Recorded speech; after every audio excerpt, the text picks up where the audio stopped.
आमच्या संस्थेचे अध्यक्ष श्री शंकरराव डिंगे आणि इतर मान्यवर आणि तुम्ही सगळे माझ्या बंधू भगिनी नमस्ते। मी आधी थोडी ओळख करून देते माझी, कारण इथे बरीच चर्चा झाली। खूप काही छान गोष्टी सांगायला मिळाल्या, लोकांना ऐकायला मिळाल्या। मला माझी ओळख नाही आहे तुम्हाला, ती थोडीशी ओळख करून देते। आता हे पत्रक मिळालंच, परवाच मला काहीही न करता पुरस्कार मिळालेला आहे आपल्या राज्यपालांच्या, माझे राज्यपाल आणि माझे खासदार यांच्या हस्ते मिळाला आणि काहीच न करता मिळालं। जसं सर म्हटले चंदनाचा सुगंध पसरत जातो तसंच झालं। इथे आले ते आपल्या कार्याला भेट दिली आणि इतके प्रभावित झाले की हा विषय आध्यात्मिक थोडा सगळ्यांनाच माहिती असतो असं नाहीये। तर ते म्हणाले खूप वेगळं काम चाललेलं आहे तुमचं, आणि मी ते इंटरनॅशनल आपले जे डॉक्टर कोण त्यांना घेऊन येतो म्हणाले। कोण आपले, मला नाव नाही आठवत, तर त्यांना घेऊन येतो। विनोद शहा, डॉक्टर विनोद शहा जागतिक लेवलला सामाजिक कार्य करतायत आणि खूप मोठी संस्था आहे त्यांची। तर ते म्हणाले ताई तुम्ही एवढं सुंदर आणि वेगळं कार्य करताय की मी डॉक्टर विनोद शहा आणि त्यांच्या ताईंना घेऊन येतो आणि त्यांना नक्कीच सरांचं पण उल्लेख आणि हे नक्कीच सांगतेय मी, तर त्यांना घेऊन येतो। आपल्या संस्थेचे जे सभासद आहेत डॉक्टर JP देसाई सर, खूप मोठे ते पण समाजसेवक आहेत आणि त्यांनी पप्पांच्या बरोबर खूप सामाजिक कार्य केलेलं आहे। आमच्या घरात आम्ही लहानपणापासून त्यांचं कार्य बघतो। तर ते आले होते भेट द्यायला आणि त्यांनी असं सांगितलं की खूप वेगळं कार्य चाललंय आणि हे पोहोचलं पाहिजे आणि मी डॉक्टर विनोद शहा आणि ताईंना घेऊन येतो। आणि मग त्यांना असं वाटलं की हे वेगळं कार्य आहे, लोकांच्या सुखासाठी चाललेलं आहे। आपलं सुख कशात आहे हेच आपल्याला कळत नाही। म्हणजे जसं आता यांनी उल्लेख केला जंत्री सरांनी की डॉक्टर ठोक यांनी भाषणात सांगितलं आपण वर काही घेऊन जात नाही, वरती काय घेऊन जातो, तर आयुष्यभर नुसतं कमवायचं जमवायचं, कमवायचं जमवायचं, आपलं साठवायचं साठवायचं साठवायचं असं आयुष्यभर आपण जगतो। जाताना काहीच घेऊन जाऊ शकत नाही आणि जे घेऊन जाऊ शकतो त्यासाठी कार्य करणारे फार थोडे लोक असतात। तर हे मला जाणवलं आणि त्यांना सुद्धा JP देसाई सर जेव्हा आले त्यांना जाणवलं हे वेगळं कार्य आहे, मानवाला सुख कशात आहे तेच कळत नाही आणि तेच इथे सांगितलं जातंय। नुसतं सांगितलं नाही तर मिळवून दिलं जातंय, म्हणून आपण त्यांना बोलवलं पाहिजे। आणि मग ते म्हणाले ताई 3-3.5 हजार वृद्ध लोकांचा कार्यक्रम आहे, त्याला तुम्हाला 1 तास देणार आहे। वृद्धांना याची फार गरज आहे, आपण घेऊन काय जायचंय वरती हे पण कळण्याची गरज आहे आणि सुख कशात आहे हे पण कळलं पाहिजे। तर त्यांच्या पुढे तुमचं एक सेशन ठेवतो मी 1 तास, तुम्ही बोलाल का? मी म्हटलं माझं कार्यच ते आहे तर मला आवडेल बोलायला। आणि मग सहज त्यांच्या पद्धतीनुसार त्यांनी माझा बायोडाटा मागितला की आमच्याकडे पद्धत आहे की बायोडाटा द्या तुमचा। माझा बायोडाटा 35 पानी आहे आणि माझा बायोडाटा मी नुसता 2 पानात 1 पानात बसून त्यांना दिला होता। ते वाचल्यावर ते म्हणाले तुम्ही केवढं कार्य केलंय, खूप मोठं कार्य केलंय आणि मला माहितीच नव्हतं म्हणाले। मग म्हटलं थांबा मोठा बायोडाटा बघा आणि 30 पानं, म्हणजे त्यांनी नंतर मागून घेतलं नाही मला हे सगळं डिटेल द्या। 35 पानाचा माझा बायोडाटा दिला आणि त्यांनी खूप कौतुक केलं। एवढाच विषय झाला। नंतर काय श्रीनिवास पाटील आपले राज्यपाल माननीय, त्यांची ती अजिंक्य संस्था मित्रमंडळाची संस्था, त्यांच्यातर्फे अनेक सातारा जिल्ह्यातले जी लोक पुण्यामध्ये कार्य करत आहेत त्यांना पुरस्कार दरवर्षी दिला जातो त्यांच्या मेळाव्यातर्फे, गेट टुगेदर तर्फे। आणि कमिटी होती 20 जणांची, त्यांनी माझा बायोडाटा ठेवला आणि सर्व मताने मंजूर झाला। कृष्णा कोयनाबाई आवड, कृष्णा कोयनाबाई आवड मला मिळाला। हे सगळं ह्या मूर्तींमुळे, ही मूर्ती जी आहे त्यांनी आम्हाला एवढे रक्तात भिनवलंय, सगळं लहानपणापासून भिनवले आणि त्यांच्या आशीर्वादाने ही संस्था सुद्धा त्यांनीच मला सांगितली की उभार संस्था आणि मी ते मन लावून उभारली। तर हे आवड मिळालं काहीही न करता। चंदनाचा सुगंध पसरतच जातो। आम्ही कार्य करताना हा हेतू कधीच ठेवलेला नाही। तर थोडक्यात माझी ओळख म्हणजे मी 30 वर्ष AISSMS college of engineering Pune station जवळ प्राध्यापक म्हणून काम केलेलं आहे। 12 वर्ष head of the electrical engineering department म्हणून मी काम केलेलं आहे। या 30 वर्षाच्या कालावधीत मला संस्थेने अनेक अवॉर्ड दिले. दरवर्षी म्हटलं तरी मला आमच्या all India Shri Shivaji memorials म्हणजे शिवाजी पुतळ्याच्या इथे जी संस्था आहे मिलिटरी स्कूलची ते मॅनेजमेंट दरवर्षी म्हटलं तरी आदर्श शिक्षक मला पुरस्कार मिळत गेले. कारण आदर्श शिक्षकीपणा आई वडिलांपासून माझ्या आईला सुद्धा पुणे कॉर्पोरेशननी गौरवलेलं आहे आणि वडील तर राष्ट्रपती अवॉर्ड, त्यामुळे रक्तातच भिनलाय शिक्षकीपणा. त्यामुळे संस्थेने तर खूप गौरवलं. पण संस्थेचं आता घरचंच असतं ते, त्यामुळे संस्था कौतुक करणारच. पण इंटरनॅशनल अवॉर्ड सुद्धा मला खूप मिळाले. सगळ्यात महत्वाचा अवॉर्ड म्हणजे अमेरिकेने 2019 साली जवळजवळ 9.5 लाख ग्रँट दिली. जगामध्ये आशिया पॅसिफिक रिजन मध्ये प्रोग्रेस, म्युच्युअल अंडरस्टँडिंग, लोकांमध्ये एकमेकांना समजून घेणे, डायव्हर्सिफाईड जातीमध्ये पीस, शांतता आणि प्रोग्रेस कोण निर्माण करू शकेल, जागतिक लेवलवर कोण लीडर काम करू शकेल, अशाने ही संस्था बोलून घेते आणि लीडरशिपचं जागतिक लेवलवर हे सामाजिक कार्य करायला ग्रँट देते. आणि ती मला 9.5 लाख ग्रँट देऊन बोलून घेतलं होतं. मी तो प्रोग्राम केलाय. परत युकेचे अवॉर्ड मला आहेत. इंटरनॅशनल अवॉर्ड माझ्या कार्याला खूप आहेत. सगळ्यात माझं महत्वाचा एरिया की टीचर्सच कसा घडवायचा, टीचरनी कसं शिकवायचं, प्रोफेशनल इंजिनिअरिंग कॉलेजमध्ये शिकवायचं कसं, याला नामांकित युरोप खंडातल्या संस्थेचं मला रेकग्निशन आहे इंटरनॅशनल इंजिनिअरिंग एज्युकेटर म्हणून. आणि मी गेल्या अनेक कॉलेजेसमध्ये नॅशनल लेव्हलच्या, म्हणजे आता सरांनी उल्लेख केला की महाराष्ट्रभर पोहोचलं पाहिजे. ऑलरेडी भारतभर माझं नाव झालेलं आहे शिक्षकांना टीचिंग देण्यामध्ये.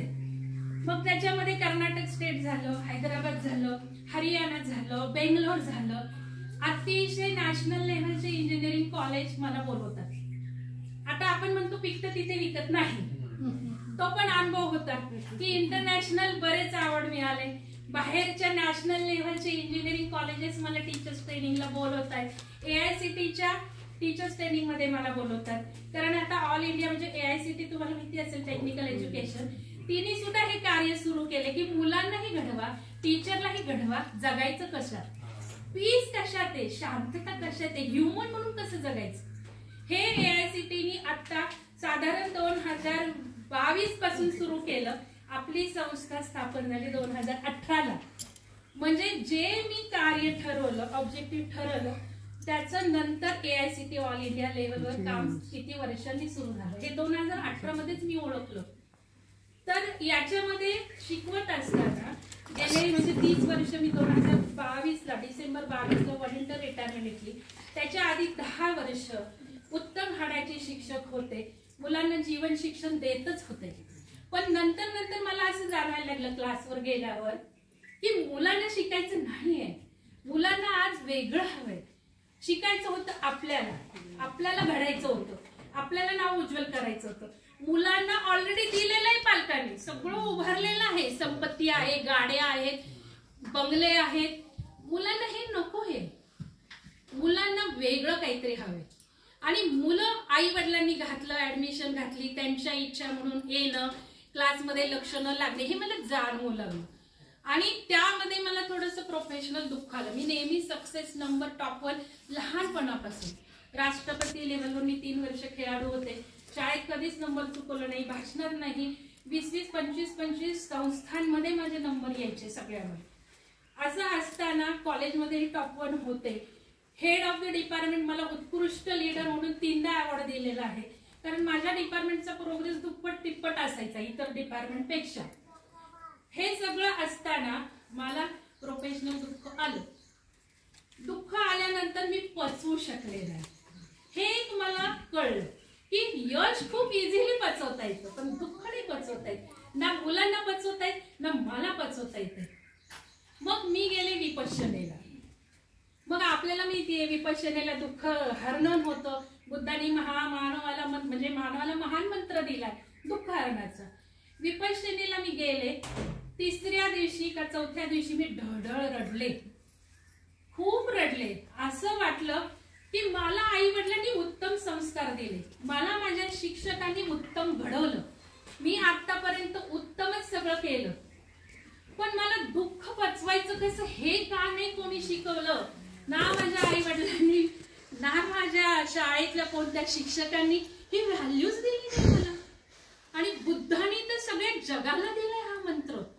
आणि म्हणून तसं रडू आलं की 3 दिवसात माझं हृदयातलं दुःख किती हलकं झालं विपश्यना करून. मग हे का नाही व्हॅल्यू मिळाली मला शाळेमध्ये. शाळा तर नावाजलेली साधना हायस्कूल. आई वडील उत्तम संस्कार आहेत, आदर्श शिक्षक, म्हणून रडायला आला, आतून रडायला आलं की हे मला आधी मिळालं असतं तर किती चांगलं झालं असतं.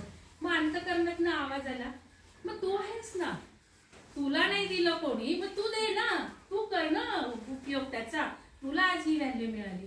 आणि त्या दिवशी मी ठरवलं ठीक आहे, लोकांना मी दुःख कसं हारायचं हेच सगळं सांगणार. आणि तिथे बीज पडली. नंतर मी आपोआप काम करू लागले. कॉलेजचे टीचर्स घ्या, स्टुडंट्स घ्या, त्यांच्या पर्सनल मध्ये जा, वैयक्तिक मध्ये जा. मुलं सांगायचे आई वडिलांचं वातावरण, घरातलं वातावरण, हे सगळं काउन्सिलिंग करत करत टीचर्सला सुद्धा त्यांच्या संसारात दुःख असायचं. इकडनं नवरा बायको असले तर नवरा येऊन सांगायचा, बायको येऊन सांगायची, हे दुःख ते दुःख, असं सगळं काम करायला लागले. हळूहळू हे जे माझं होतं इंटरनॅशनल लेव्हल, टीचर्स घडवायचे कसे, टीचर्सला ट्रेनिंग कसं द्यायचं, मग USA ला सुद्धा हे सगळं मला जायच्या आधीच हे सगळं रेडी होतं मला काम करायचं. कारण माझे वडील नेहमी व्हॅकेशन मध्ये माझ्याकडे यायचे, 1-1.5 महिना आणायचीच मी त्यांना. त्यावेळेला त्यांना सांगितलं बाबा मला हे करतेय मी, मला हे करायचंय मोठ्या प्रमाणात. मग ते म्हणाले तुला करायचंय ना, मग संस्था स्थाप, कारण पैसा कुठून उभा करणार.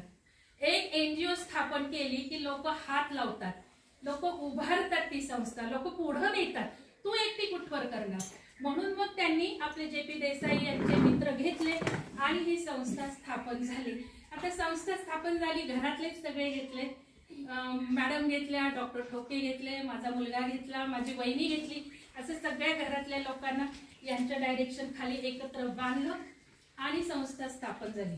संस्था स्थापन झाली आणि USA ला मला विचारलं काय काम करणार. हे ऑलरेडी रेडी होतं, त्यावर त्यांनी बोलून घेतले की खूप छान काम आहे हे, आणि ग्रांट मिळाली. तिकडनं मग लिडरशिपचं ट्रेनिंग मिळाल्यामुळं स्वप्न कशी साकार करायची, एखाद्या संस्थेला कशी सुरुवात करायची, काय करायची, हे सगळं गायडन्स मिळाला होता तिथे.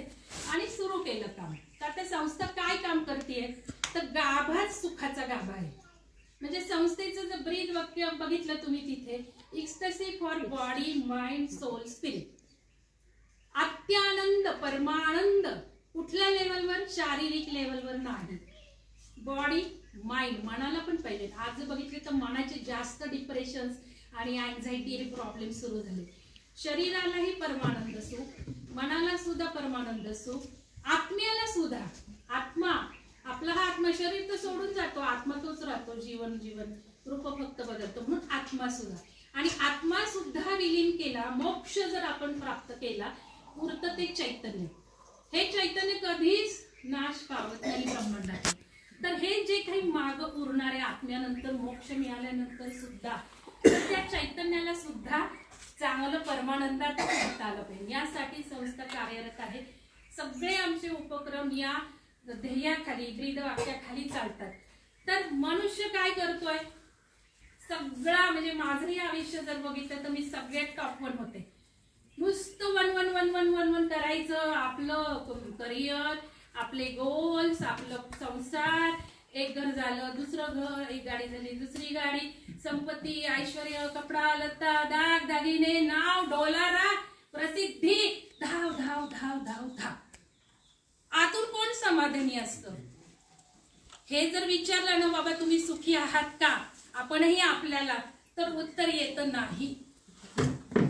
आत्मिक समाधानच मिळत नाही. 1 करोड संपत्ती झाली, 10 करोड पाहिजे, 10 करोड झाली अजून पाहिजे, 1 घरं झाली, मोठ्या गाड्या पाहिजे, घरं पाहिजे, ही लिस्ट संपणारीच नाही.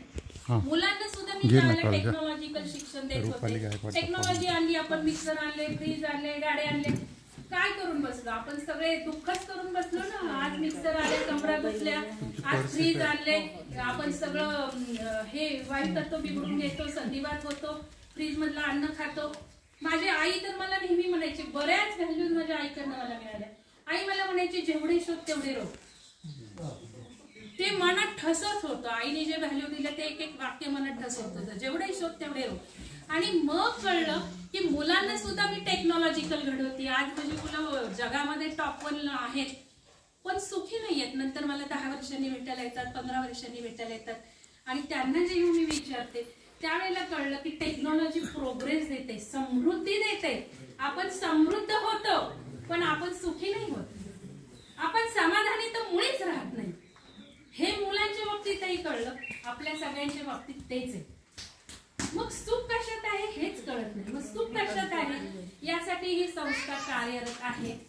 आता सगळ्यात महत्वाचा हा एक विषय झाला की सुख कशात आहे, आणि मग सगळ्यांना आम्ही सुख मिळवून देण्याचा प्रयत्न करतो. तुमचे काहीही प्रॉब्लेम असू दे, घरगुती असू देत, फायनान्शियल असू देत, मुलांचे असू देत, रिलेशनशिप असू देत, व्यक्तिमत्व असू देत, लिडरशिप असू देत, मुलांमध्ये काय कमी आहे, काय दुःखी आहे, पॅरेंट का दुःखी आहे, तुम्ही का दुःखी आहेत, वयोवृद्ध का दुःखी आहे, म्हणजे गर्भापासून ते मरणासन्न माणसापर्यंत आम्ही कोर्सेस घेतो. वेगवेगळे कोर्सेसचे एरियाज आहेत. आरोग्य आहे, ध्यान आहे, लिडरशिप आहे.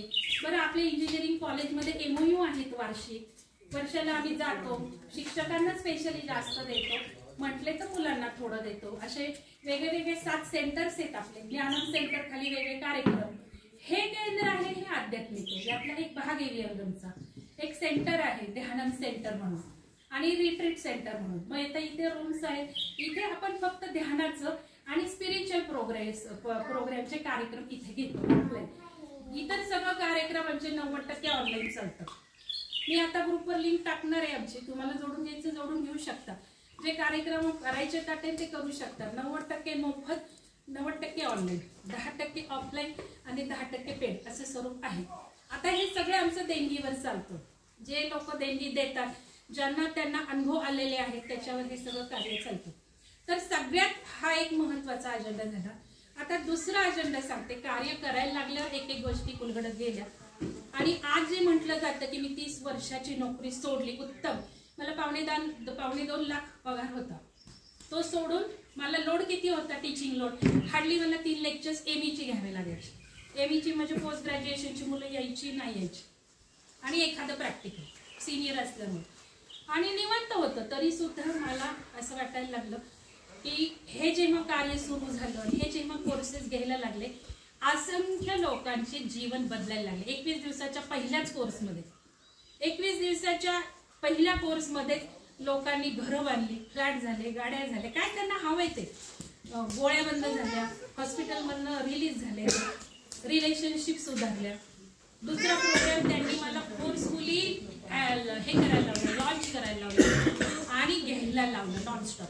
मग मी विचार केला, कॉलेजमध्ये हे करून मला हे करायला खूप कमी वेळ मिळतोय. मग आता एवढं आंतरिक समाधान मला मिळालं की लोकांचं जीवनच सुधारतंय, लोकांची दुःखच बदलतायत. आणि मग ह्याच्यावरून काय मोठं असं असणार, पैसा मी किती मिळवणार आहे, जरुरी पुरता झालाय, आता स्टॉप. वरती घेऊन जाणारे हे नाही घेऊन जाणार. माझ्यासारखे जे दुःखात अडकले, मला दुःख भोगावं लागलं, त्यामुळे कळलं काय दुःख, दुःख हरण्याचाही मंत्र कळलं. मग आता या लोकांना दुःखी म्हणजे पाहून त्यांच्यासाठी काम करून त्यांना जे संसारिक सुख मिळतंय, काय त्यांना हवंय ते मिळतंय, याच्यावर मला आंतरिक समाधान कोण देणार, यांच्यासाठी मी आता काम केलं पाहिजे, म्हणून राजीनामा दिला. आणि फुल्ली माझे मिस्टरही रिटायर झाले होते 22 फेब्रुवारीमध्ये, आणि मी डिसेंबरला झाले. फुल्ली आम्ही दोघं नव्हे, माझा मुलगा सुद्धा, आम्ही तिघांनी याला डिव्होट करून घेतलेला आहे. आणि सगळ्या गोष्टींमध्ये आज तुम्हाला बोलवण्याचं महत्वाचं कारण मी सांगते की आता जो काही अजेंडा आहे पृथ्वीवरचा, पूर्ण पृथ्वी बदलती आहे, पृथ्वीचे पोल शिफ्ट होत आहेत. आपण बघतो हे एन्व्हायरमेंटल पॉल्युशन वगैरे काही नाहीये, हा युगाचा एंड आलेला आहे. आपण बघतो कितीतरी म्हणजे भूकंप चाललेत, कितीतरी ज्वालामुखी चालले, कितीतरी पाण्याने वाहून चालले. तर हे सगळा उल्लेख आपला ह्याच्यात आहे. म्हणजे जर आपण वेद बघितले, वेदांमध्ये आहे, परत कुठल्याही आपण पुराणात काढलं, पुराणात आहे, आणि सगळ्या आपल्या ग्रंथांमध्ये आहे. भागवतात आहे, दासबोधात आहे, गुरुचरित्रात आहे, सगळ्यात आहे. पण आपण कधी ते डोळे उघडे ठेवून वाचतच नाही. गुरुचरित्र म्हटलं की आपल्याला फक्त गुरु आठवतात, आणि दत्तात्रय आठवतात, तसं काहीही नाहीये. हे सत्य आहे ना, सत्य ते सगळं उघडून सांगण्याचं काम आता सध्या चाललंय. नुकताच आता रोज 4 वाजता कार्यक्रम होतो, गुरुचरित्र अन्वयार्थ. गुरुचरित्राचं रहस्य काय आहे, दासबोधाचं रहस्य सांगून झालं. आणि 10 वर्ष जे दासबोधाची पारायणे करतायत ती लोक सुद्धा म्हटली, ताई आम्हाला हा अर्थ कधी कळलाच नव्हता. आम्ही रामदास स्वामी दासबोध काय म्हणून वाचायचो, एक भक्तिवाणी ह्यानी हे सगळे अर्थ तुम्ही उलगडून सांगितले. तसंच आता गुरुचरित्राचंही होत आहे. हे उपजतच मला ज्ञान मिळालेलं आहे. मला ना कोणी सांगितलं ना मी कोणते ग्रंथ वाचले, मला माहिती नाही, हे सगळं आपोआप माझ्यात आलेलं आहे. म्हणजे आज म्हटलंय ना, सरांनी म्हटलं की हे ह्यांनी बोलून घेतलंय, ते यांनीच बोलून घेतलंय. कारण आम्ही म्हणतो शिव म्हणजे स्वतः, माझा श्वास म्हणजे शिव, मीच शिव. विहंगमची संकल्पनाच अशी की ईश्वर मीच आहे आणि आपणच आहोत. आपल्यातल्या ईश्वराला जागृत केलं पाहिजे. शिव आम्ही आमच्या श्वासाला मानतो आणि जिव्हेश्वर हे शिवाच्या जिभेतून जन्म झालेला आहे. तर यांनीच ते बोलून घेतलंय. तर अजेंडा असा आहे माझ्या हृदयातला की ही पृथ्वी बदलती आहे. आपला युग एंड जवळ आलेला आहे, कलियुग संपत आलेला आहे आणि आता नवीन सुवर्णयुग सुरू होणार आहे. आध्यात्मिक युग सुरू झालेला आहे. या आध्यात्मिक युगात ध्यान धारणा केली नाही तर कोणीही सुखी होणार नाही. कारण सगळ्यात सुख कशात आहे तर आपल्या ऊर्जेत. सगळं सायंटिफिक आम्ही शिकवतो. आईन्स्टाईन म्हणतो एनर्जी इज एव्हरीथिंग. आपली जी ऊर्जा आहे स्वतःची, त्या ऊर्जेवर सगळं आयुष्य असतं. आपलं आयुष्य आपण आपल्या ऊर्जा बदलून शिकवतो. मग ऊर्जा कशा बदलायच्या हे सगळं शास्त्र सुद्धा आम्ही सगळं सांगतो. तर ही जी ऊर्जा जेवढी असते तेवढ्या आयुष्यात चांगल्या गोष्टी घडतात. मग आता पिरॅमिडची संकल्पना काय आहे. पिरॅमिडचा अँगल जर बघितला असा 4 अँगल असतात. आपण आता ध्यान करणार आहोत. 51.52 डिग्री असतो शास्त्र शुद्ध. आता पिरॅमिड तर कुठेही बिल्डिंगला असतात, ते वेगळे असतात. हा वेगळा पिरॅमिड शास्त्र शुद्ध आहे. पूर्व बाजू पृथ्वीच्या पूर्वेला पॅरलल, अक्षरशः मी अँगल्स मोजले डायरेक्शनचे. उत्तरेची दिशा उत्तरेला पॅरलल, सगळ्या 4ही दिशा पृथ्वीच्या ऍक्सिसला पॅरलल असायला लागतात. दार जे आहे ओपनिंग ते वरती पिरॅमिडच्या टोपीला नसलं पाहिजे, नाही तर सगळ्या ऊर्जा बिघडतात. दार हे खाली उत्तरेलाच असलं पाहिजे, उत्तराभिमुख, कारण पृथ्वीचं मॅग्नेटिक फील्ड आपण आतमध्ये वापरतोय. आणि अँगल 51.52. तर हे जे शास्त्र आहे पिरॅमिडचं, तो काय करतो तो मी ध्यानातूनच सांगणार आहे. म्हणजे वेळ वाचेल थोडंसं ध्यान करताना तोही अवेअरनेस ठेवा पिरॅमिड काय करतो. मग पिरॅमिड हे उच्च ऊर्जा केंद्र आहे. थोडक्यात आपण देवळात जात होतो, देवळाच्या देवाला नमस्कार करत होतो. पिरॅमिड हे देवळाच्या तिप्पट पॉवरफुल आहे आणि उच्च दैवी ऊर्जांशी तो कनेक्ट करतो. म्हणजे हाय ऊर्जेशी तो आपल्याला कनेक्शन करून देतो. मग आपलं नाक सुद्धा पिरॅमिड आहे. मग नाक काय करतंय, श्वास घेतोय. श्वास नसला तर जगणार आहे का आपण, नाही. आपला जन्मही श्वासातून, मृत्यू सुद्धा श्वास गेल्यावर मृत्यू. म्हणजे हे सगळं आपला श्वास महत्वाचा आहे. हा पिरॅमिड आपल्याला सगळा श्वास देतो. श्वास देतो म्हणजे काय, आपलं शरीर हे पंचमहाभूतांचं बनलेलं आहे. जल, वायू, आकाश, अग्नी आणि पृथ्वी या 5 तत्वांनी शरीर घडलंय. सगळं हे ब्रह्मांड घडलेलं आहे. माणूस मेल्यावर काय होतं, श्वास जातो. श्वासाचा शिवाचा शव होतो. हा शिव आहे. श्वास संपला की शव. आणि काय काय होतं, पहिल्यांदा अग्नी मिळतो, राख होते, पृथ्वी तत्वात जाते, आपले अस्थि कलश पाण्यात जातात. म्हणजे पंचमहाभूतातून जीव येतो, पंचमहाभूतात विलीन होतो. एवढं पंचमहाभूतांचं महत्व आहे. मग हे काय करतंय, हा श्वास आपल्याला पंचतत्व खेचून देतोय, त्यावर आपण जगतो. आपण का म्हातारे होतो, आपले पंचतत्व कमी कमी कमी व्हायला लागलं. एक तत्व शरीरातलं बिघडवायला लागतं, ऊर्जा बिघडवायला लागते, शरीर डिके व्हायला लागतं, रोग व्हायला लागतात आणि आपण जातो. पंचमहाभूत, पंचतत्व, श्वास ह्यानेच जगतो, त्यानेच मरतो. मग आता पिरॅमिड काय करतो, पिरॅमिड उच्च पॉवरफुल नाक आहे. मग पिरॅमिड काय करतो, सगळं ब्रह्मांडातनं ही पंचतत्व आणून देतो. एकेका कोपऱ्यातनं पृथ्वीच्या मॅग्नेटिक फील्ड प्रमाणे 4ही तत्व खेचतो. तो वरचं तो टोक आहे तो आकाशातनं आकाश तत्व खेचतो. जो व्यक्ती ध्यान करतो त्यालाच ही तत्व खेचलेली मिळतात. ध्यानानेच ही तत्व आपण ब्रह्मरंध्रातनं खेचून घेऊ शकतो, इतर नाही. श्वासातून किती थोड्या प्रमाणात येतात, म्हणून ते शरीर डिके व्हायला लागतं. ऑक्सिजन पुरत नाही, मग ऑक्सिडेशन. आपण ऑक्सिजन सिलेंडरचं महत्व बघितलं. काय झालं कोरोना काळात, ज्या वेळेला आपण ध्यान करतो म्हणजे नाकाने श्वास जो येतोय त्याला बघतो, श्वास आला श्वास गेला, श्वास आला श्वास गेला. या श्वासाला बघणं म्हणजे ब्रह्मांडाला कनेक्ट करणं. ब्रह्मांडाला कनेक्ट करणं म्हणजे ब्रह्मरंध्रातून ही सगळी तत्व खेचून घेणं. मग आता पिरॅमिड काय करतो, अँगलनी सगळी तत्व खेचून आणून देतो तो, आणि खाली त्याच्या प्रोसेस घडतात. खाली स्केलर वेव्स तयार होतात. शास्त्रज्ञांना सुद्धा अजून उलगडलं नाहीये. लाईटच्या स्पीड पेक्षा जगात काही खास नाही असं म्हटलं जातं, पण पिरॅमिड मध्ये खाली ज्या क्रिया घडतात त्या लाईटच्या स्पीड पेक्षा जास्त क्रिया घडतात, फास्ट. आणि हा पंचतत्व खेचून आणून याचा इफेक्ट 1 किलोमीटर पर्यंत आहे. ऊर्जा मास्टरनी मोजलेला आहे. आपण ऊर्जा चेक करून इथे बांधलेला आहे. हा म्हणून म्हणलाय, बांधल्यावरही ऊर्जा चेक केल्या. आम्ही बघितलं झाडांवर फळांवर किती फरक पडत चाललाय.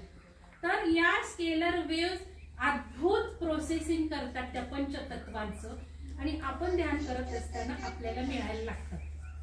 आणि बाहेरही त्या फेकतात. पिरॅमिड बाहेरही टाकतो या, म्हणून चराचरावर परिणाम करतो. आता बरेच हॉस्पिटल आपल्या महाराष्ट्रात याचा प्रसार खूप कमी झाला. महाराष्ट्रापेक्षा इतर राज्यांमध्ये पिरॅमिडचा प्रसार खूप झालाय. गोठ्यावर पिरॅमिड, घरात शास्त्रशुद्ध पिरॅमिड, गोठ्यावर पिरॅमिड, घरावर पिरॅमिड, बागेत पिरॅमिड, टेरेसवर पिरॅमिड, गच्चीत पिरॅमिड, सगळीकडे. आता महाराष्ट्रात का नाही झाला, तर महाराष्ट्रात खूप विद्वान लोक आहेत ना. आपण म्हणतो पुणे शिक्षणाचं महानगर, आणि आता जीवनातला सगळा पिरॅमिड उलटा झालेला आहे. जो अति उच्च शिकलेला, उच्च स्तरावरचा तो या लेवलला आहे, आणि जो असा आहे तो असा वर आलेला आहे. असं पिरॅमिडच उलटा झालेला आहे सृष्टीचा सुद्धा. आणि मग या पिरॅमिडला आम्ही जाणून घेत. आता मी इंजिनियर असल्यामुळे मी 30 वर्षापासून 35 वर्षापासून पिरॅमिडला जाणूनच घेत होते. माझ्या घरात सुद्धा पिरॅमिड आहे, आणि बांधलं गेलं. काही कर्म असेल माहिती नाही, ऊर्जेचं करून घेतलं. मला सुद्धा माहिती नाही का असं बांधलं गेलं, पण नंतर ह्याचं रहस्य अजून कळत गेलं. तर ध्यानाने हे होतं. मग आता हे आध्यात्मिक ध्यान केंद्रात आहे म्हणून मी आज तेवढंच बोलते, पण कार्यक्रम अनेक चालले, उत्तम वेगळे कार्यक्रम चालले. दररोज 4 वाजता ज्ञानवर्धक कार्यक्रम असतात. सगळे ज्ञानाचे आपण पोथ्या घेतो किंवा काय शास्त्रशुद्ध. प्रत्येक ठिकाणी आपली क्रिएटिव्ह पॉवर आपण बाहेर काढतो. तर मग आता इथे ध्यान केंद्र आहे म्हणून ध्यानाचं महत्व सांगतेय की मग ध्यान काय करतं, तर ध्यान आपली ऊर्जा बदलवतं. आत्ता ध्यान केलं की आत्ता ऊर्जा बदलते. आता 2 ऑगस्ट 3 ऑगस्ट 4 ऑगस्ट 3 दिवस कार्यक्रम झाला, अर्ध्या तासात ऊर्जा बदलले. पिरॅमिड मध्ये आल्यानंतर, पिरॅमिड मध्ये ध्यान झाल्यानंतर आम्ही ऊर्जा दाखवतो. चक्र आपली असतात, ही सगळी चक्र ऊर्जा खेचून घेण्याचं काम करतात. येताना अंडर बॅलन्स असतात, तिथे आल्यावर बसल्यावर अंडर बॅलन्स असतात. अर्ध्या तासात बॅलन्स होतात, ऊर्जा वाढते, शरीर ऊर्जा हे करू लागतं. तर हे दाखवतो आम्ही आलेल्या साधकांना. ते कोर्सेस वेगळे चालू असतात. तर ध्यान आपली ऊर्जा बदलवतं. मग आता ऊर्जा हायर झाली तर काय होणार आहे, हायर ऊर्जा म्हणजे चांगलेच प्रसंग जीवनात आपण अट्रॅक्टच करून घ्यायला लागतो. हृदयाची हायर ऊर्जा म्हणजे मनात येतात गोष्टी घडायला लागतात, मनात येतात. मी तुम्हाला सांगते, काही मला व्यक्त करावंच नाही लागत, ना त्यांच्या जवळ ना ह्यांच्या जवळ. मनात यायच्या आधीच सगळं पूर्ण, मनात यायच्या आधीच सगळं पूर्ण. हे मॅग्नेटिक फील्ड तयार होतं आपल्या भोवती. आपलं शरीर काही एवढं नाही, आपलं शरीर 6 फूट आहे. ही सगळी चक्रावारा सगळ्या त्या फोटोग्राफीमध्ये येतं की एन फोटोग्राफीमध्ये. मग हा सगळा शुद्ध करण्याचं काम ध्यान करतं. हे सगळे मॅग्नेटिक फील्ड वाढतात आपल्या, आणि मग जीवनात काय हवं ते करायला, काही हवं ते मिळतं. प्रत्येकाची इच्छा वेगळी असतात. कोणाला नाव कमवायचंय, कोणाला आरोग्य कमवायचंय, कोणाला पैसा कमवायचाय, कोणाला रिलेशनशिप, सगळं काही ध्यान मिळवून देतो. अर्थात याच्यासाठी ध्यान केलं नाही पाहिजे. आध्यात्मिक उन्नती, आपल्या आत्म्याचा प्रवास, मग ते सगळे ज्ञानवर्धक कार्यक्रम सुरू असतात. आणि एक व्यक्ती आम्ही घेतली की तिचा सर्वांगीण विकास 1 to 1 आमचं डायलॉग काउन्सिलिंग होत चालू असतं. अशा प्रकारचं कार्य. तर पृथ्वीवरचा जो हा अजेंडा आहे की युगाचा एंड आलेला आहे आणि आपल्याला ध्यानाला जोडलंच पाहिजे. आज आपण बघतो हार्ट अटॅक जास्त झाले, कॅन्सर जास्त झाले, स्किन रोग जास्त झाले. हे जे आपल्याला केलं गेलंय या नाही, आता हे नाव घेता येत नाही, रेकॉर्डिंग चालू आहे. हे जे केलं गेलं त्यामुळे शरीरात सगळं सोडलं गेलं आणि त्यामुळे सगळं गाठी होणं, हृदय हे होणं, यकृत हे होणं, कॅन्सर होणं, त्वचारोग होणं, वाटेल ते होणं चालेल, अजूनही होणार. आता HIV सुद्धा धडाधड वाढायला लागलेले आहेत. तर हे सगळं काय प्रोग्राम आहे की आता हे शुद्धच करायचं, आपले आत्मे पण शुद्ध करायचे. आपल्याला सुद्धा मोक्षाची ही खूप सुवर्ण संधी आलेली आहे. आज जी पृथ्वी आहे ती असेंड होत आहे. 3ऱ्या आयामातून 5व्या आयामात पृथ्वी चालली आहे आणि या पृथ्वीला घेऊन जाण्यासाठी आपण इथे आहोत. आपला उद्देश आपल्या ग्रंथांमध्ये कुठलाही ग्रंथ उघडा तोच लिहून ठेवला आहे, स्वतःची आत्मिक उन्नती कर. आपण बसतो संसारात अडकून, आपला ना नवरा ना मुलं ना बाळ ना बायका काहीही आपल्याला. सगळ्या धर्म ग्रंथात सांगितले पण वाचायला वेळच कुठं असतो. एज्युकेशन एज्युकेशन एज्युकेशन हे काय ग्रंथ आहे आणि वाचताना सुद्धा धार्मिक धार्मिक धार्मिक घेऊन बसतो. इथे ईश्वर हेच माहिती नाही. तर आता अजेंडा असा आहे की आपण ईश्वर होतो आणि आपण आता ईश्वरात्वाकडे चाललेलो आहोत. अरविंदांनी म्हटलेले, अरविंद घोष यांनी 100 वर्षापूर्वी लिहून ठेवले, मानवाची उत्क्रांती होत आहे आणि मानवाचा महामानव होत आहे. तर आत्ताचा अजेंडा असा आहे की आपण महामानव होत आहोत. या महामानवाच्या उत्क्रांतीमध्ये आपण ठरवायचे की आपण लवकर डेस्टिनेशनला पोहोचायचे का अजून हजारो वर्ष आपण असंच करत करत करत करत हळूहळू गाडी ढकलत ढकलत तिथे पोहोचायचे हे आपण ठरवायचं. तर हा अजेंडा असल्यामुळे हे आम्ही सगळ्यांना सांगतो, पटवून देतो, शास्त्रशुद्ध सांगतो आणि लोकांना त्यांच्या आत्मिक उन्नतीवर वळवतो. तर हे अशा प्रकारचं संस्थेचं काम चालू आहे. पिरामिड हे केंद्र इथे असं आहे. बाकीचे उद्देश सगळे वेगळे तुम्हाला आता दिलेलेच आहे, तुम्ही ते वाचा. आणि हा अजेंडा माझ्या मनामध्ये होता. मला असं वाटलं की आता आम्ही सगळेजण आमच्या संस्थेला जे जोडले 3 वर्षापासून साधारण 1000 साधक जोडलेले आहेत आणि अख्ख्या भारतातनं जोडलेले आहेत.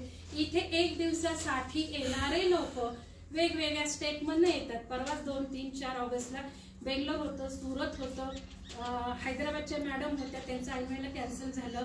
परत नागपूर होतं, बऱ्याच लांबून लांबून लोक येतात.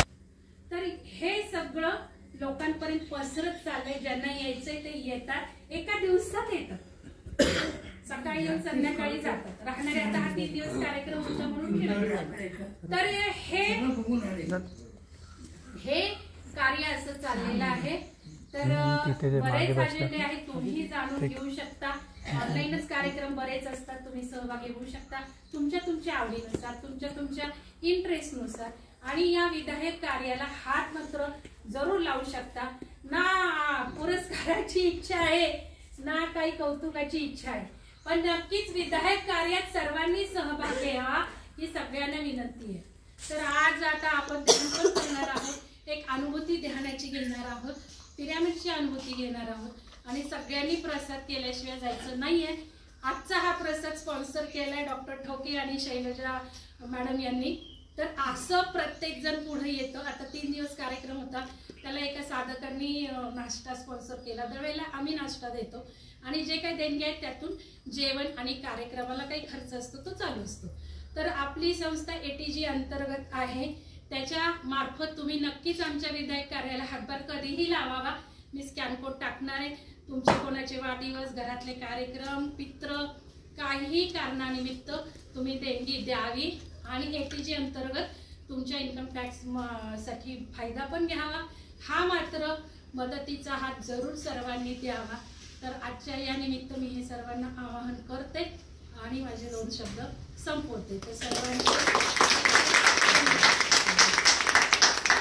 मॅडम आता आभार.